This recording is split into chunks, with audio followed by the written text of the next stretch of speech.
ఇప్పుడైతే వంటలు ఇంకా వండుతూనే ఉన్నానండి. ఇప్పుడైతే టైం 11:30 అవుతుంది.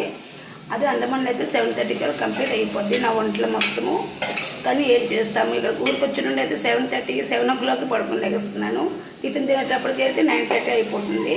అందుకే కొంచెం లేట్ అయిపోతుంది. ఇప్పుడైతే మా పెద్ద బాబు ఉన్నాడు కదా, వచ్చున్నాడు కదా, మేము ఉన్న రోజులు మంచి నాన్ వెజ్ ఫుల్గా వండేసి పెట్టేవాళ్ళనేసి మేమైతే ప్రిపేర్ చేస్తున్నాం అండి. రొయ్యలకి అయితే ప్రిపేర్ చేసుకుంటున్నాను. గ్రేవీ అయితే రెడీ అయిపోతుంది.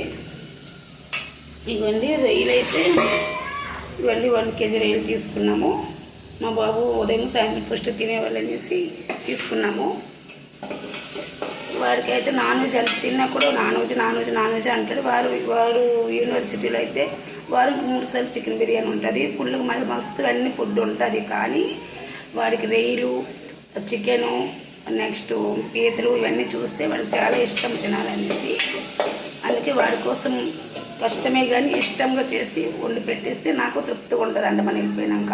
అందుకే నా కొడుకు కోసము కష్టమైన ఇష్టంగా చేసి మా బాబుకి పెట్టేస్తానండి.